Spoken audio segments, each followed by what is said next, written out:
नमस्कार दोस्तों, मैं मौर्य अखिलेश कुमार। ये आज का जो वीडियो है वो हमारा आंसर की है। पार्ट 3 जो एनाटॉमी का पार्ट 3 लेक्चर मैंने अपलोड किया था यूट्यूब पर। उसके बाद उसका जो टेस्ट सीरीज बना के हमने अपने व्हाट्सएप और टेलीग्राम ग्रुप में अपलोड किया, तो उस टेस्ट सीरीज का ये आंसर की है, जिसको प्रश्नों को विस्तृत ढंग से इसमें समझाया और बताया जाता है। तो हमारा जो भी लेक्चर होता है ना, एक ही लेक्चर को 3 क्रम से गुजारा। पहले उस टॉपिक का लेक्चर बना के वीडियो बनाया जाता है, फिर उस वीडियो से 10 से 12 प्रश्नों को एक टेस्ट सीरीज जारी किया जाता है टेलीग्राम और व्हाट्सएप पे, और उस टेस्ट सीरीज का वीडियो फिर से यूट्यूब पर अपलोड किया जाता है। तो हमने हाँ, ये इस आंसर की को हम देखते हैं। इससे पहले आपसे फिर से रिक्वेस्ट है कि अगर प्रयास अच्छा लगता है तो चैनल को सब्सक्राइब करें और अपने फेसबुक, टेलीग्राम या व्हाट्सएप पे शेयर करें, और वीडियोज़ को ज़रूर लाइक करें, जिससे ये एक तरह से हम लोग को मोटिवेट करता है और बेहतर काम करने के लिए। तो प्लीज़ चैनल को ज़रूर सब्सक्राइब करें और बेल बटन दबाना ना भूलें, क्योंकि जब भी हम लोग वीडियो अपलोड करेंगे उसका नोटिफिकेशन आपको उससे मिल जाएगा तुरंत। तो टेस्ट सीरीज का पहला सवाल था, कोशिका की संरचना का अध्ययन किस एनाटॉमी के अंतर्गत करते हैं।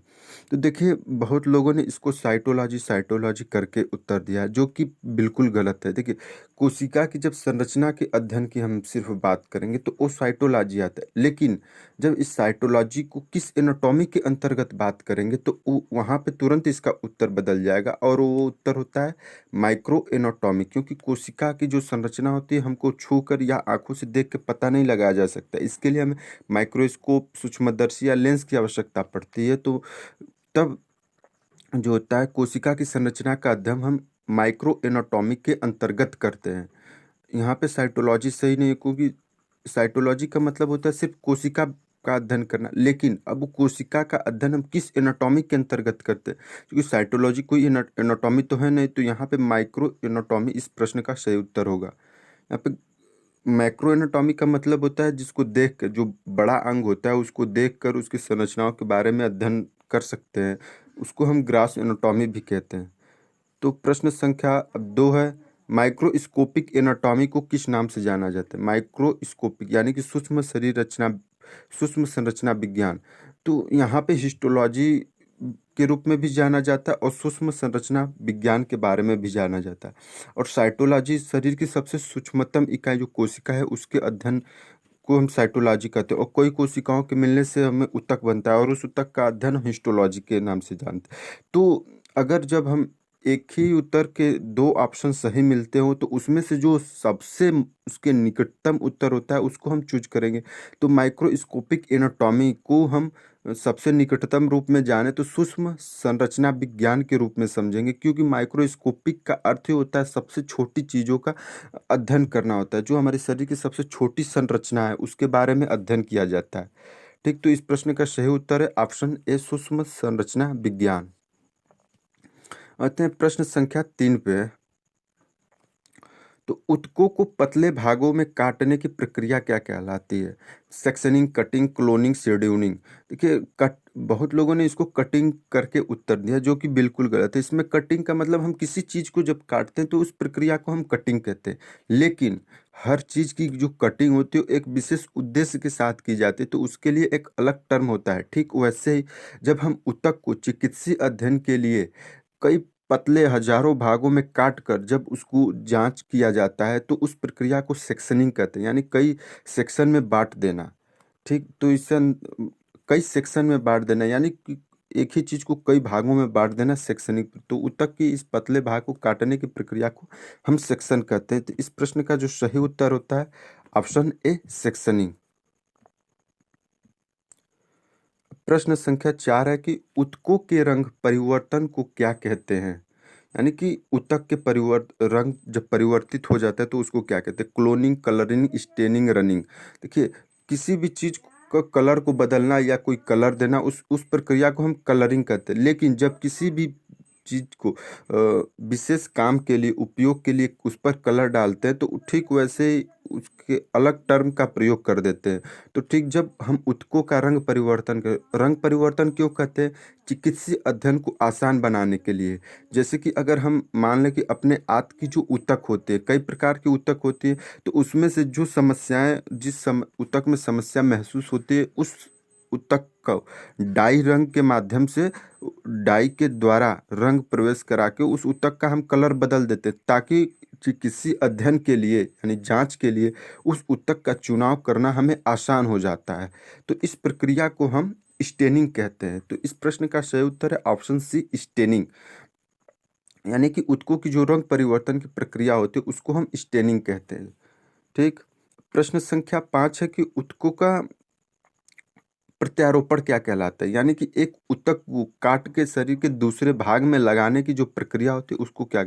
मैंने स्टेनिंग की बात की कि कई भाग में काट कर कई सेक्शन में विभाजित करके ऊतक को जब हम अध्ययन करते हैं करने के लिए सॉरी जब हम ऑप्शन सी की इसमें बात करेंगे सेक्शनिंग, तो ऊतक को चिकित्सीय अध्ययन के लिए या जांच के लिए या डायग्नोसिस के लिए जब प्रयोग करते हैं तो कई सेक्शन में यानी कई हजारों भागों में काटकर इसका अध्ययन करते हैं और कारणों का पता लगाते हैं। स्टेनिंग की जब बात करते हैं तो जब हम किसी भी ऊतक का चुनाव करना होता है चिकित्सीय अध्ययन के लिए या जांच के लिए, तो उसके अंदर एक डाई रंग छोड़ा जाता है, जिससे अन्य ऊतकों से जिस ऊतक का चुनाव किया जाता है उसका रंग बदल जाता है और उसका चुनाव करना आसान हो जाता है। लेकिन जब बायोप्सी की बात करें, बायोप्सी का मतलब होता है जैसे कि प्लास्टिक सर्जरी या कोई सर्जरी होती है, तो शरीर के एक अंग की जो ऊतक होते हैं, सेल्स होते हैं, काट को दूसरी जगह पे सेट कर दिया जाता है, तो इस प्रक्रिया को हम बायोप्सी कहते हैं। तो जो ऊतकों का प्रत्यारोपण है यानी कि एक जगह से दूसरी जगह पर स्थापित करना, उसको हम बायोप्सी कहते हैं। तो इस प्रश्न का सही उत्तर है ऑप्शन ए, बायोप्सी। ऊतकों की जांच करने वाला व्यक्ति को क्या कहते हैं? जैसे हमारे ऊतक है, ऊतक की जांच कहाँ होती है? पैथोलॉजी में होती है। और पैथोलॉजी में कई जैसे एक्सरे भी हो जाता है, ब्लड टेस्ट होता है, ऊतक की जांच भी होती है, अल्ट्रासाउंड होता है, सबका अलग, सबको पैथोलॉजिस्ट बोलते हैं। लेकिन जो पर्टिकुलर अलग अलग जांच करता होते सबका अलग अलग नाम होता है। ठीक वैसे ही जब हम पैथोलॉजी में ऊतकों की जांच कर जो व्यक्ति करता है उसको हम हिस्टोपैथोलॉजिस्ट के नाम से जाना जाता है। ठीक। तो इस प्रश्न का सही उत्तर ऑप्शन बी, हिस्टोपैथोलॉजिस्ट है। तो प्रश्न संख्या 7 है कि जब कैडावर को वैज्ञानिक अध्ययन रूप में जांच करते हैं तो क्या कहते हैं? कैडावर का मतलब होता है मृत शरीर का पोस्टमार्टम करना, यानी कि उसको कट करके उसकी जांच करना होता है। तो ऑप्शन की बात जब हम बात करेंगे, फोरेंसिक जांच, शव परीक्षण, डेड बॉडी जांच, डायग्नोस। देखिए फोरेंसिक, अगर ऑप्शन ए और बी की बात करें तो जब फोरेंसिक जांच के बाद ही शव परीक्षण की प्रक्रिया चालू होती है।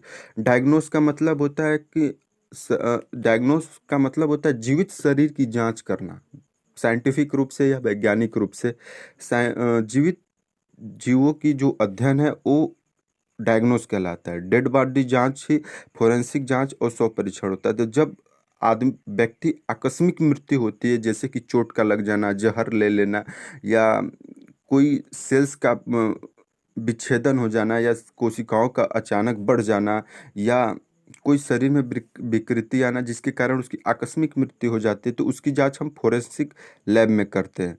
और फोरेंसिक लैब में जांच करने के बाद उस बॉडी का यानी डेड बॉडी का परीक्षण किया जाता है, यानी शव परीक्षण किया, ताकि उसको कारणों का स्पष्ट पता चल सके। और तो इस प्रकार जब कैडावर को वैज्ञानिक रूप से जांच करते तो उस प्रक्रिया को हम फोरेंसिक जांच कहते। तो इस प्रश्न का सही ऑप्शन है ऑप्शन ए, फोरेंसिक जांच। अगर हम इसी प्रश्न 7 में अगर बात करें कि कैडावर की जांच को क्या कहते हैं, तो उसका उत्तर होगा डेड बॉडी जांच। ठीक ना, क्योंकि मरे हुए मरे हुए व्यक्ति की जो शरीर विच्छेदन करके जांच करते हैं तो कैडावर कहलाता है। ठीक ना। तो प्रश्न संख्या 8 है, कोशिका का व्यवस्थीकरण क्या कहलाता है? यानी कि कोशिका हमारे शरीर की सबसे छोटी इकाई है। ठीक। तो ऑप्शन दिया है कि कोशिकाएं, ऊतक, एक संरचना है, सभी है। देखिए सेल्स तो एक संरचना है, लेकिन कोशिका के व्यवस्थीकरण का मतलब होता है कि कई कोशिकाओं का एक साथ मिल जाना। तो हमने जाना है कि कई कोशिकाएं जब एक साथ मिल जाती हैं तो वो ऊतक का निर्माण करती हैं। तो एक तो इस प्रश्न का जो सही उत्तर होता है ऑप्शन बी ऊतक होता है। लेकिन अगर हम बात करें कई कोशिकाओं का मिलना, तो समान गुण वाले कोशिकाएं ही एक दूसरे से मिलते हैं और एक ऊतक का निर्माण करते हैं। और ऊतक उस कोशिकाओं के गुणों को प्रदर्शित करता है। तो इस प्रश्न का सही उत्तर ऑप्शन बी है ऊतक। अब प्रश्न संख्या 9 है, हिस्टोलॉजी का प्रयोग कहाँ होता है? हिस्टोलॉजी का मतलब ऊतक विज्ञान। ऊतक के अध्ययन का प्रयोग कहाँ कहाँ होता है? शिक्षण में, डायग्नोस में, फोरेंसिक लैब में। अगर ऑप्शन ए शिक्षण की बात करें तो शिक्षण में हमें जो हमारे टीचर्स होते हैं, डॉक्टर्स होते हैं, वो अपने स्टूडेंट को शरीर के बारे में अध्ययन कराते हैं, उसको टिश्यूज के बारे में अध्ययन कराते हैं, उसकी संरचना के बारे में, उसकी जो कार्यशैली है उसके बारे में। जो टीचर होता है प्रयोगशालाओं में प्रयोग के माध्यम से या सैद्धांतिक रूप से अपने स्टूडेंट को समझाता है कि मतलब हमारे जो ऊतक होते हैं उनकी संरचना कैसे होती है, कितने प्रकार के होते हैं, उनका कार्य क्या होता है, कैसे एक दूसरे से जुड़ी होती है, इस सब का प्रयोग हम शिक्षण के रूप में कर लेते हैं। अगर ऑप्शन बी डायग्नोस की बात करें तो डायग्नोस में जब हम शरीर में कुछ समस्याएं आती हैं, तो विकृतियां आती हैं, बीमारियां आती हैं, तो उनके जांच के लिए हम डायग्नोस्टिक सेंटर जाते हैं। ठीक, यानी कि पैथोलॉजी सेंटर जाते हैं। तो वहाँ पे हमें ऊतकों के माध्यम से ही हमें शरीर की विकृति का पता चलता है। इस प्रकार डायग्नोस में भी हिस्टोलॉजी का प्रयोग होता है, शिक्षण में भी हिस्टोलॉजी का प्रयोग होता है, कोशिकाओं के बारे में जानने के लिए, उसकी संरचना के लिए। और जब व्यक्ति मृत हो जाता है, फोरेंसिक लैब हमेशा मृत व्यक्तियों की जांच के लिए प्रयोग होता है। तो जो फोरेंसिक लैब होता है, तो वहाँ पे शरीर की जो सॉरी शरीर के जो ऊतक होते हैं उनका चुनाव करके उस ऊतकों का अध्ययन किया जाता है, जिससे व्यक्ति के मृत्यु का कारण, जैसे कि जहर ले लेना, चोट लग जाना, या किसी कोशिकाओं का बढ़ जाना, या शरीर में कोई अन्य विकृति आना जिसके कारण उसकी मौत हो जाती है, तो वहाँ पे इसकी जांच के लिए हिस्टोलॉजी का प्रयोग करते हैं। तो तीनों ऑप्शन में ही हम हिस्टोलॉजी का प्रयोग करते हैं, इसलिए इस प्रश्न का सही उत्तर ऑप्शन डी सभी होता है।